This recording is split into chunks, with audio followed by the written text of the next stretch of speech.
What is happening, family? Glad you joined me on this Friday, rainy Friday in our part of the country. Hope you're well. Did you know that God is a member of an exclusive club? And to get into that club, you got to go through the bouncer. Now, I'm going to explain what I mean in just a second. But I want to say welcome to my channel. And for those of you who are new, this channel exists to reveal that Jesus is in the Old Testament scriptures, even though they were written 1400 years before he came to earth. He's foreshadowed in them, and he's typed, he's prophesied about, and all these things find their fulfillment in Jesus in the New Testament scriptures. And so we in this channel, we've looked at the book of Genesis, each chapter, Exodus 2, Leviticus as well, and now we're in the book of Numbers. And chapter by chapter, we have seen either pictures of Jesus or parts of God's plan of redemption. And that's what's really cool about the scriptures. You may not know this, but the Bible is God's meta story from Genesis all the way to Revelation. And it was written over a period of about 1,500 years by about 40 different authors in 3 different languages on 3 different continents. And yet, surprisingly, it is connected throughout. It's all the same story. And each book connects to the others. And each book is a description of one element of God's meta story of how he's going to reveal who he is, number one, and number two, give us his plan of redemption. And so what you'd find then, and back in the Old Testament, you find all these arrows pointing to Jesus as the Messiah. It's pretty cool. So in the book of Numbers, Moses is given instructions to Israel about how to organize themselves. And so in this chapter, we're going to be in chapter 3 of Numbers, God is all about the priesthood in their various roles. I know you're thinking, well, that sounds exciting. Well, actually, it is when we see how God laid out the priesthood, how he gave them their jobs and even their roles, and how Jesus fulfills all of it. It's pretty cool. In fact, Jesus' role as priest wouldn't make sense to us as believers today unless we could see a physical example of it in the Old Testament. And that's what we see in this chapter. So what I want to do today is I want to read through all of Numbers chapter 3. I don't normally do that, but I'm going to do that this time. So if your hands are free and you have a Bible or a phone, go ahead and read along with me. And I want you to think about, there's some strong themes that will come through here. Number one, we're going to look at where the Levites, different groups, there were 3 of them we'll see, where they camped in relationship to the tabernacle and why. We're going to see the themes of firstborn and this idea of redemption. Those themes, 2 things go together. We're going to see the role of the priests as protectors of God and as protectors of the holy place. And then hopefully we're going to unpack this idea that God is in an exclusive club and he has a bouncer. We are going to look at that. And so I've been processing through this today because I wanted to be clear in my thinking. And because you know what they say, if you're a preacher and it's sort of cloudy in the pulpit, then it's going to be foggy in the pew. So I don't want it to be foggy in the pew. I want it to be clear in the pulpit so it's clear in the pew. That's my goal. So yeah, join with me. Numbers chapter 3, verse 1. This is the account of the family of Aaron and Moses at the time the Lord talked with Moses at Mount Sinai.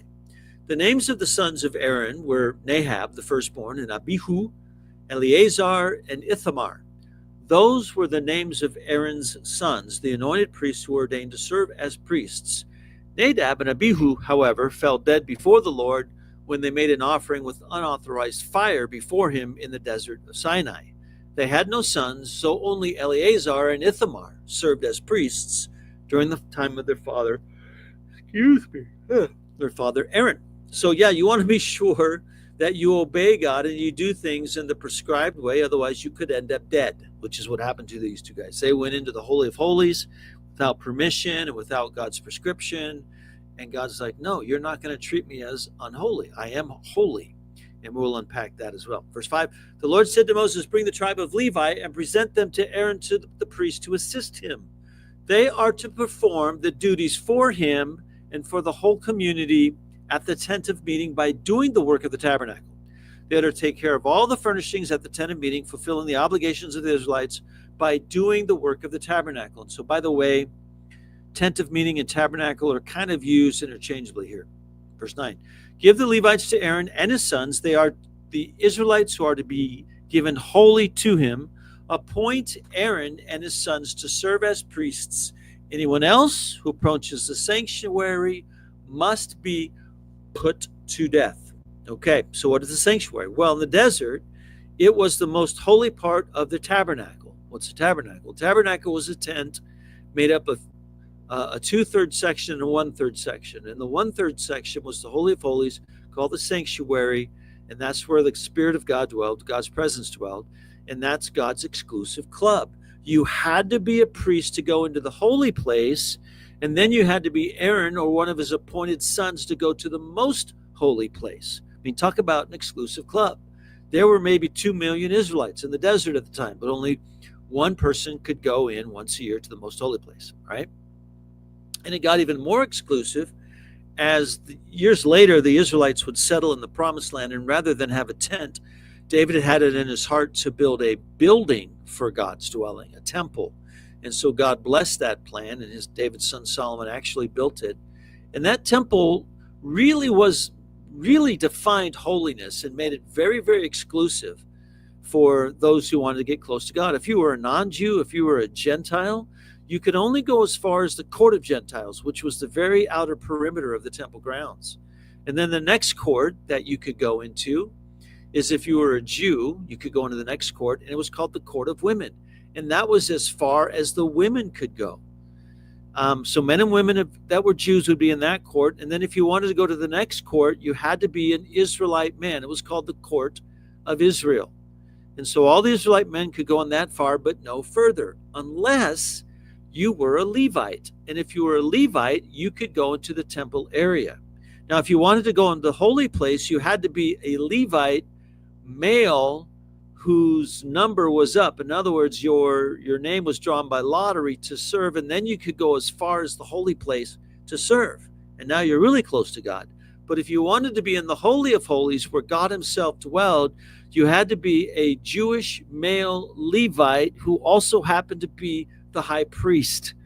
Then you can, descendant of Aaron, then you could go into the most holy place, but only once per year to offer the sacrifice that God required. And that holy place was separated from the most holy place was separated from the holy place by a 4-inch curtain that was 30 feet tall. So this is a monstrous curtain. I didn't even know how you push something like that open, but they did. And only the high priest, as I said, could go behind that curtain once per year. All right, verse 11. So the Lord said to Moses, I have taken the Levites from among the Israelites. Excuse me, guys. Didn't get enough sleep last night. So let me try that again. I've taken the Levites, that's a tribe in Israel, from the Israelites in place of the first male offspring of every Israelite woman. The Levites are mine, for all the firstborn are mine. When I struck down all the firstborn of Egypt, I set apart for myself every firstborn in Israel, whether man or animal. They are mine. I am the Lord. How come they're his? Because he is the Lord. He set aside all of the firstborn of Israel. Why? Because to deliver them, the Israelites, from the destroying angel, what he did is he had each Jewish family sacrifice a lamb and take the blood and dip some hyssop in it and spread the blood up over the door frames of the homes of the Jewish people in Goshen, Egypt. And so when the destroying angel came, he looked and he saw the blood over the door frames of the home. And if he saw the blood, it didn't matter if the person inside was worthy or unworthy. It didn't matter. What made them worthy was the blood. If he saw the blood of that lamb, he would pass over their home and not destroy the firstborn. Well, guess what? None of the Egyptians had sacrificed a lamb, and none of the Egyptians had put the blood of the lamb over the doorframes of their homes. So when the angel saw their homes, he went into their homes and he killed the firstborn male and of every womb of a woman that was an Egyptian, and the firstborn male of every animal in the entire nation. Men and animals were destroyed. In this way, Egypt, in their grief, they let the Israelites go out of slavery finally. They said, we can't handle this anymore. Get out of our country. And since God ransomed the Israelites for the firstborn of the Egyptians, God therefore wants and deserved the rights of all the firstborn of the Israelites as payment in a ransom type situation. I know it sounds a little crazy, but it will make sense in Jesus, I promise you. So let's read on. Verse 14. The Lord said to Moses in the desert of Sinai, count the Levites by their families and clans. Count every male a month old or more. So Moses counted them as he was commanded by the word of the Lord. Now, these were the names of the sons of Levi: Gershon, Kohath, and Merari. So there's 3 sons of Levi. These were the names of the Gershonite clans: Libni and Shimei. The Kohathite clans, that's the second son, are Amram, Issachar, Hebron, and Uziel. And then the Merarite clans, that's the third born, are Mahli and Mushi. I like to say those names, Mahli and Mushi. These were the Levi clans according to their families. Okay, so there are 3 family lines that come from Levi. Remember, Levi was one of the 12 sons of Jacob. Jacob's the nation of Israel. Each of the sons became a tribe in Israel. Levi was a tribe, and God said, I'm taking this tribe to be the firstborn, is what God's saying. And so of the tribe of Levi, there were 3 sons and then their families. So God chose the Levites to serve as the priestly tribe. That's the picture.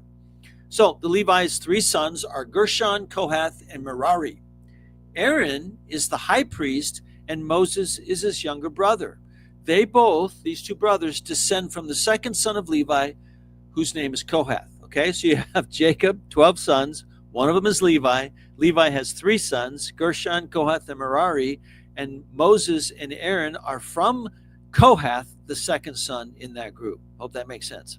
Now, Moses is going to break down each of the 3 families of Levi. This will make sense in a second, you guys, I promise. Verse 21. To Gershon belong the clans of the Libnites and the Shimeites. These were the Gershonite clans. The number of all the males a month old or more who were counted was 7,500. So of the Gershonite clans, those 2 clans, there were a total of 7,500 male childs a month and older. Verse 23. The Gershonite clans were to camp on the west behind the tabernacle. The leader of the family of the Gershonites was Elisaphath, son of Lael. At the tent of meeting, the Gershonites were responsible for the care of the tabernacle and tent, its coverings, the curtain at the entrance to the tent of meeting, the curtains of the courtyard, the curtain at the entrance to the courtyard surrounding the tabernacle, and altar, and the ropes, and everything related to their use. So the only curtain they weren't responsible for was the one that separated the most holy place from the holy place, and I'll explain why in just a moment. But Gershon, so he's the oldest son of Levi, he was given the task then of taking down and setting up all kind of the cloth materials within the tabernacle, all the curtains, all the tent coverings, and all of that. And it probably didn't take all 7,500 of the family of Gershon to do that. There's 7,500 males, and so what they probably did is take turns. Each month the next person's turn would come up, that kind of thing. And it's just like what happened later in Israel's history. David separated the tribes of Levi into 24 groupings, and each group did 2 weeks at the tabernacle per year. And then when the year went longer than that, then some groups had to stay a little longer, but they divided it up so that every 2 weeks a new family of Levites would come to the tabernacle to perform the service. It's the same here, to the temple perform the service. It's the same here in the tabernacle. Hope that makes sense. All right, verse 27.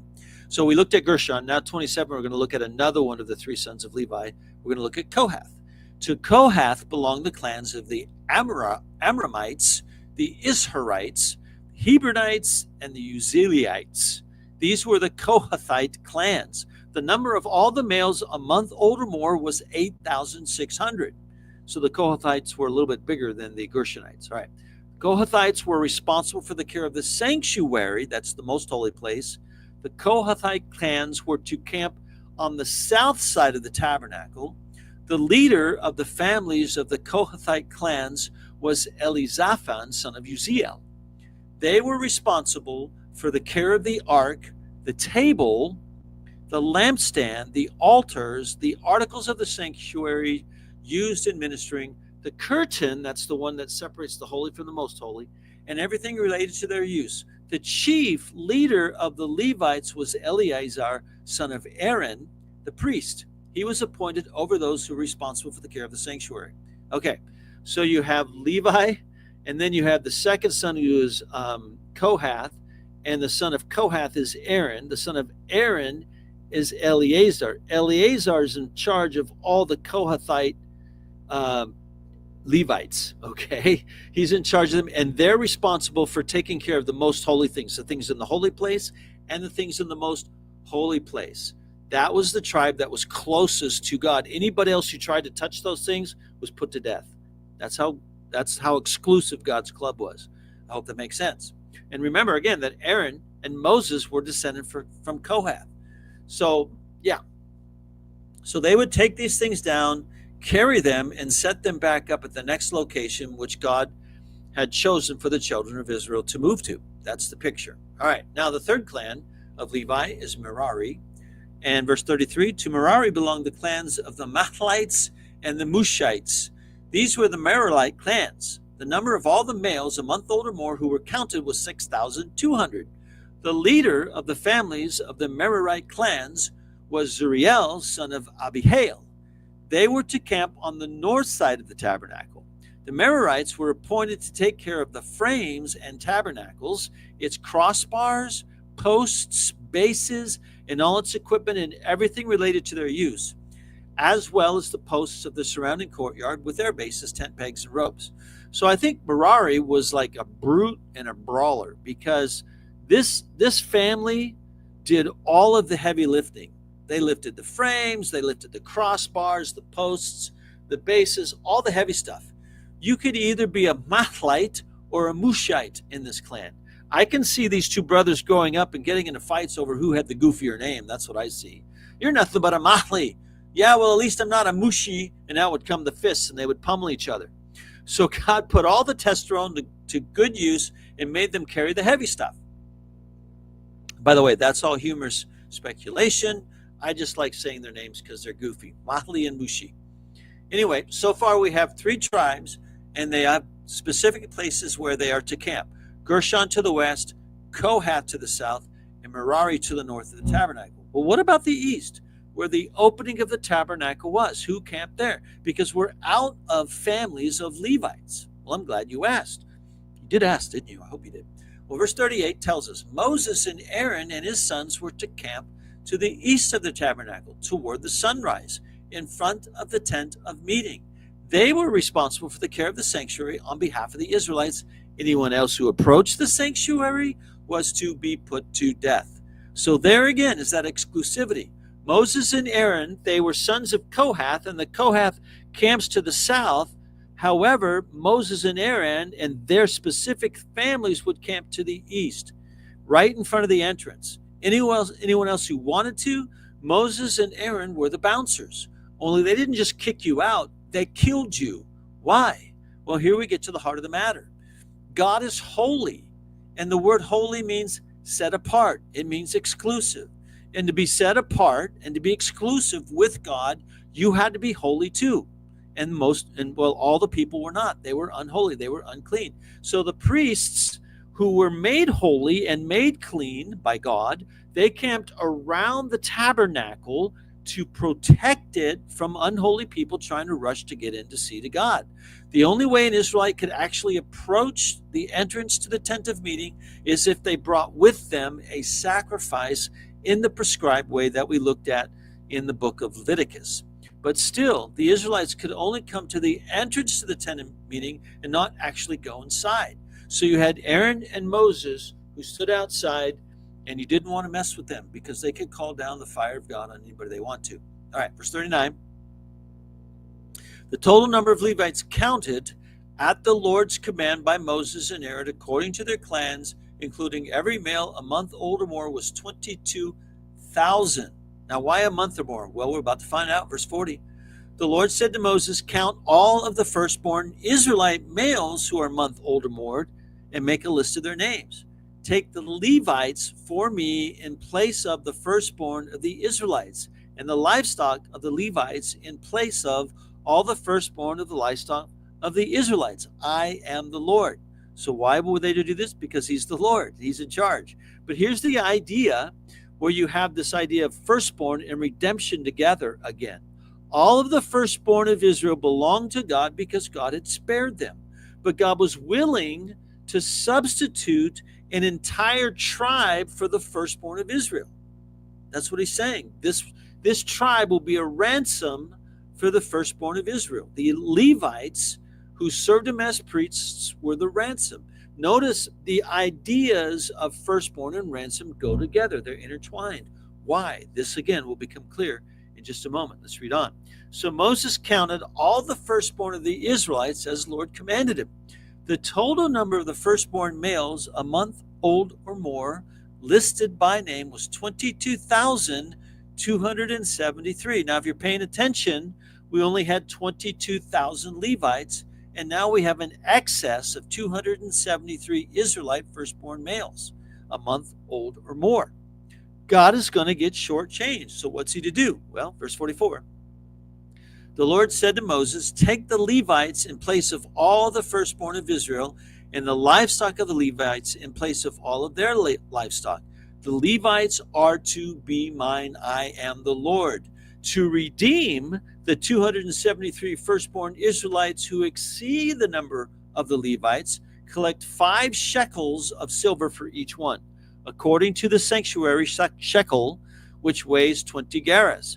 Give the money for the redemption of the additional Israelites to Aaron and his sons. So God then put a price, you guys, on each Israelite that had not been redeemed by the number of Levites. Why? Because the price for the redemption had to be paid in full. God redeemed Israel by taking the firstborn of the Egyptians, taking their lives. And so as repayment, God says, I need a payment in full. It's going to be the firstborn of your sons. I'll take the Levites in place of them. There weren't enough Levites. So God said, I'll take all the Levites and then give me 5 shekels for each additional Israelite that the Levites did not cover. And then the price will be paid in full.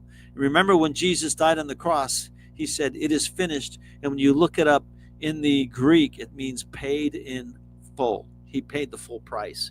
We'll get to that in just a minute too. This is where we're getting really cool. Verse 40. So Moses collected the redemption money from those who exceeded the number of redeemed by the Levites. From the firstborn of the Israelites, he collected silver weighing 1,365 shekels, according to the sanctuary shekel. Moses gave the redemption money to Aaron and his sons as he was commanded by the word of the Lord. All right, so where's Jesus in all this? Well, we already saw that Jesus paid the price in full. But what we also see is that Jesus is the firstborn we're talking about. We see that Jesus is the ransom that we're talking about, and we see that Jesus is the bouncer. Because when Jesus appears to John the Apostle in the book of Revelation, John's been exiled by the emperor to the island of Patmos. Jesus shows up there, and this is how John refers to him. John says, grace and peace to you who are from him who is, was, and who is to come, and from the 7 spirits before his throne, and from Jesus Christ, who is the faithful witness and the firstborn among the dead and the ruler of the kings of the earth. So John calls Jesus the firstborn. And then in multiple places in the New Testament scriptures, Jesus is referred to as God's firstborn. On the very first Passover, the firstborn of Egypt was killed so that the Jews could be set free from slavery. And then on the Passover of the Last Supper, where Jesus has the Last Supper with his disciples, God's firstborn, Jesus, God's son, was killed so that all who believe in him can be set free from their slavery to sin. So we see that Jesus is the firstborn who died for us. But Jesus is also the ransom, because he told his disciples in Mark 10:45, he says, for even the Son of Man did not come to be served, but to serve and to give his life as a ransom for many. And also the writer of Hebrews tells us that for this reason, Christ is the mediator of a new covenant, that those who are called may receive the promised eternal inheritance now that he has died as a what? as a ransom to set them free from the sins committed under the first covenant.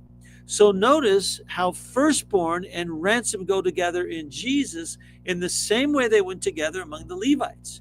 And because Moses and Aaron were bouncers to keep unholy people away from God's exclusive club, Jesus must also be a bouncer, right?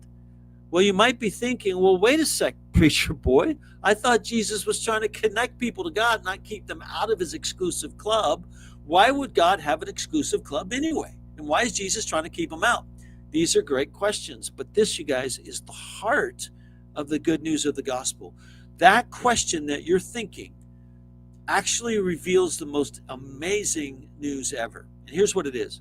God is exclusive by his nature, by his identity, because he is holy.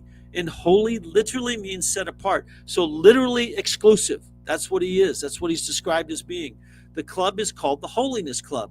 To get into this exclusive club, you also have to be holy. And if you're not, Jesus is there to bounce you out.